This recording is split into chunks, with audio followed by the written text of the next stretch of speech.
Hello, dear students, all kind of viewers, spectators. Assalamu alaikum. I am Ariful Islam, lecturer of English, Shastaganj Model Kamil Madrasa. I'd like to welcome you to my virtual lecture presentation. This lecture has been dedicated and made especially for the students of first year and second year students. And I have decided to work with Unit 4, Lesson 2. And especially I'm gonna talk about themes and summaries. You don't have summaries of the poem. You have only uh, you have to write down the themes. But in order to know the themes, you have to know the summary as well. So, dear students, I'm trying to discuss the poem "Blow, Blow the Winter Wind," and it is included in your syllabus, unit number 4 and lesson number 2. The name of the poem is Love and Friendship. Uh, so, dear students, please follow me until I finish. So, before I talk about the theme and summary, let's recite the whole poem first. Love and friendship, blow, blow the winter wind, thou art not so kind as man's ingratitude. Thy tooth is not so keen because thou art not seen. Although thy breath be rude, although thy breath be rude,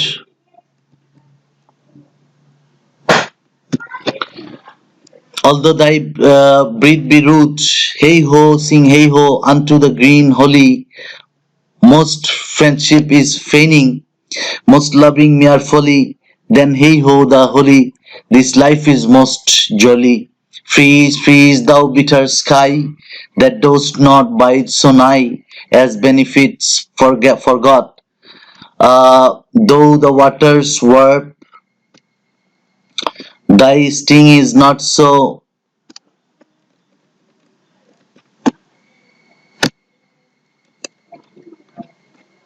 Thy sting is not so sharp as friends remembers not. Hey ho, sing hey ho unto the green holy. Okay, my dear students, Blow Blow Winter Wind is a poem has been taken from William Shakespeare's romantic comedy, as you like it. And now I would like to talk about the summary of the poem. My dear students, you don't have summaries to write in your exam script paper. You have only to write the themes, but in order to make themes, you have to know the summary. The winter has the writer actually the winter is here metaphorical. The writer has used some personified figures in order to embody the total feelings and total perspective of the poem. When writers personify, they give human qualities, they give human characters to their subject. If you look carefully, if you look carefully, dear students, in this poem, you see that it's not about the winter wind at all. Shakespeare reveals true meaning in the middle of the poem with the line, most friendship is mere folly, most friendship is feigning. In the two line, he's saying that people are often not true to their friends or love friends or their beloved, or their friendship or love is not real, rather based on fakeness. He uses the idea of winter winds, which could be painful, to communicate how much more painful the false friendship of a friend. So when he says the tooth is not so keen, he means that the pain caused by the wind. Actually, in this case, the poet uses actually a metaphorical use of tooth of the wind can cause pain by beating is not as harmful as the emotional pain of a friend or lover. So this is the summary of the poem. Now let's go to the theme, which you have to write on your exams paper. Now let's try to make a theme of the poem. The main theme of the poem is man's inhumanity towards other beings, other fellow beings. Actually, uh, men are so ungrateful and so selfish that he doesn't care to those who are his friend. He doesn't remember them once his purpose is served or fulfilled. Winter is harsh, but harshness of the winter is not bitter as man's ingratitude to another people, another man, other men. So what I would like to clarify that friendship is completely feigning or false idea. For some people, love has been described as complete foolish idea and folly. For some human being, actually human being can become mere cruel, harsher, and much more destructive to the natural object or other being which are available in the forest. And some natural objects are more friendlier than human being. This is the theme of the poem actually. Okay, my dear students, এখন আমি এই কবিতাটার একটা মোটামুটি একটা বাংলা তোমাদেরকে বলার চেষ্টা করব। যে এই কবিতাটা লাভ এন্ড ফ্রেন্ডশিপ, মূলত এই কবিতাটার একটু প্রাসঙ্গিক কিছু কথা না বললেই নয়। এই কবিতাটা মূলত শেক্সপিয়ারের অ্যাজ ইউ লাইক ইট কবিতা থেকে নেওয়া হয়েছে, এবং as you like it William শেক্সপিয়ারের একটা 37টা নাটকের মধ্যে একটা নাটক, এবং এই নাটকে অনেকগুলা ক্যারেক্টার থাকে, ডিউক সিনিয়র, ডিউক ফ্রেডরিক, এবং আমরা জানি যে বড় ভাই ডিউক সিনিয়রকে ডিউক ফ্রেডরিক ক্ষমতাচ্যুত করে এবং তাকে নির্বাসনে পাঠায় ফরেস্ট অফ অডেনে। এবং এই ফরেস্ট অফ অডেনে যখন নির্বাসনে পাঠায়, তার পুরাতন সভাসদদের মধ্যে থেকে অ্যামিয়ান্স নামে একজন তারই সভাসদ, তার সভার একজন সভাসদ, যিনি তার জীবদ্দশায় যখন তিনি রাজা ছিলেন, তিনি যখন রাজা ছিলেন তখন তাকে বিভিন্নভাবে আনন্দিত রাখার চেষ্টা করত। তো এই অ্যামিয়ান্সেরই একটা গান, নাটকের ভিতরে একটা গান, যে এই নাটকের বিভিন্ন জায়গায় আমরা দেখি যে মানুষ মানুষের সাথে কিভাবে বিট্রে করে, যেমন ছোট ভাই বড় ভাইকে ক্ষমতাচ্যুত করে নির্বাসিত করে ফরেস্ট অফ অর্ডেনে পাঠিয়ে দেয়। তো এরকম বিশ্বাসঘাতকতার অনেক উদাহরণ আমরা এই কবিতার মধ্যে দেখি। তো এমিয়ান্স এই কথাগুলা বলে, ব্লো ব্লো দাও উইন্টার উইন্ড, বয়ে যাও তুমি শীতের বাতাস, দাও আর্ট নট সো আনকাইন্ড। তো এখানে কিছু কথা না বললেই নয়, এগুলো হলো যে এই শেক্সপিয়ারের কবিতাগুলো বুঝতে হলে আমাদেরকে আর্কাইক বা প্রাচীন শব্দগুলার অ্যানালাইসিস গুলো আমাদেরকে বুঝতে হবে। যেটা যেমন এখানে আমরা দেখতে পাচ্ছি যে প্রথম লাইনে আমরা দাও, এটা দেখতে পাচ্ছি যে দাওটা আমরা জানি যে প্রাচীন ইংরেজিতে ইউ এর পরিবর্তে তারা দাও ব্যবহার করতো। এটা সাবজেক্টিভ, দাও মানে হলো ইউ, তুমি, আর দি হলো তোমাকে অবজেক্টিভ, আর দাই হলো ইয়র, মানে এটা হলো পজিটিভ। এরপর আর ডাইন মানে হলো তোমার ডাবল পজিটিভ, মানে ইয়ার্স, যেটা আমরা ইয়ার্স ডাবল পজিটিভ হিসেবে ব্যবহার করি। তারপর আর্ট মানে হলো আর এর পরিবর্তে আর্ট, আর ওয়্যার এর পরিবর্তে ওয়ার্ড, আনটু টু এর পরিবর্তে আনটু। আর্কাইক ইংলিশে সাবজেক্ট সেকেন্ড পারসন হলে ভার্বের শেষে এসটি অথবা ইএসটি যোগ করা হয়, যেমন দাও ইটেস্ট, দাও ইটেস্ট, দাও ইটেস্ট রাইস মানে ইউ ইট রাইস। দাও মানে আমরা আগেই বলছি যে দাও মানে হলো ইউ, আর ইটেস্ট, ইটের সাথে ইএসটি লাগিয়ে দিছে, এভাবে মানে আর প্রাচীন ইংরেজিতে এইভাবেই ব্যবহার করতো। তো এই প্রাচীন ইংরেজিগুলো এই কারণে বললাম যে এইগুলো না জানলে আমরা শেক্সপিয়ারের এই ইংরেজিগুলোর মিনিং আমরা করতে পারবো না। তার সাবজেক্ট আর থার্ড পারসন সিঙ্গুলার নাম্বার হলে টিএইচ অথবা ইটিএইচ এটা ব্যবহার হয়। এবং অনেক জায়গায় আমরা দেখবো হ্যাথ, তারপর ডোথ, হ্যাঁ, ডাজেট, ডোথ, ডাজেট, ডাজেট। তো এগুলা এইভাবে ব্যবহার আমরা দেখবো যে subject third person singular number হইলে ভার্বের শেষে টিএইচ অথবা ইটিএইচ যোগ করে দেওয়া হয়।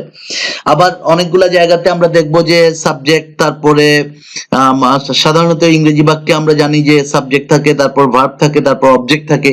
কিন্তু আমরা দেখবো যে কবিরা বিভিন্ন কবিতায় দেখা যায় যে আগে সাবজেক্ট, তারপর অবজেক্ট, তারপরে ভার্ব চলে গেছে, অথবা সাবজেক্টটা একদম শেষে চলে গেছে।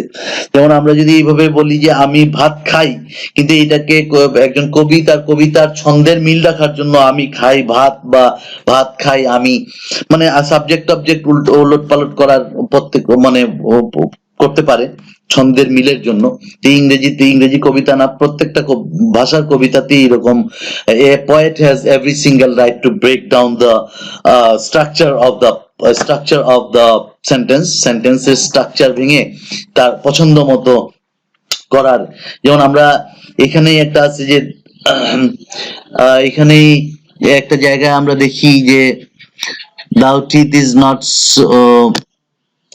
সরি, এখানে আমরা একটা জায়গায় দেখবো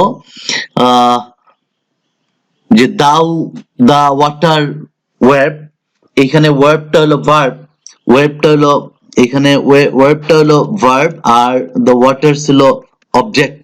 কিন্তু আমরা দেখতে পারতেছি যে দাও সাবজেক্ট, আমরা জানি যে দাও মানে তুমি, ইউ সাবজেক্টের পরে, অবজেক্টটা চলে গেছে পরে, অবজেক্টটা চলে আসছে সামনে, আর ভার্বটা চলে গেছে পরে।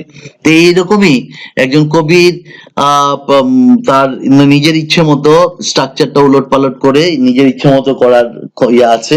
তাই এখন আমি একটু বাংলাতে তোমাদেরকে এই কবিতাটা আমি একটু বলার চেষ্টা করব। দাও দাও ব্লো ব্লো দাই উইন্টার উইন, এর মানে হলো বয়ে যাও হে শীতের বাতাস। দাও আর নট সো আনকাইন্ড, আগেই বলেছিলাম দাও আর্ট মানে হলো you are not so unkind. এবার সহজ হয়ে গেছে আমাদের জন্য যে তুমি ততটা নির্দয় নও। অ্যাজ ম্যানস ইনগ্রেটিটিউড, মানুষ যতটা নিমক হারাম বা মানুষ যতটা নির্দয়। দাই টুথ ইজ নট সো ক্ষীণ, তোমার দাঁতগুলো অতটা ধারালো নয়। Because thou art not seen, that means you are not seen, তোমাকে দেখা যায় না, যেহেতু তোমাকে দেখা যায় না। অলদো দাই ব্রিথ বি রুট, যদিও তোমার নিঃশ্বাস খুবই নির্দয়। হেই হো সিং হেই হো আনটু দ্য গ্রিন হোলি, চলো হেই হো বলে গান গাও সবুজ লতাপাতার প্রতি। মানে প্রকৃতির বন্দনা করো, মানুষের বন্দনা করো না। কারণ মানুষের প্রকৃতির বন্দনা করো এই কারণে যে প্রকৃতি কখনো মানুষের সাথে বিশ্বাসঘাতকতা করে না। Man betray with another man, people betray with another people, but it is nature which never betray with anybody, betrays with anybody. Okay, so এখানে বলতেছে যে মোস্ট ফ্রেন্ডশিপ ইজ ফেইনিং, বেশিরভাগ বন্ধুত্বই ভান।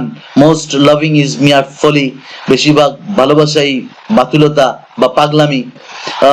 দেন হেই হো দ্য হোলি, সুতরাং হেই হো বলে গান গাও, সবুজ লতাপাতার বন্দনা করো, প্রকৃতির বন্দনা করো।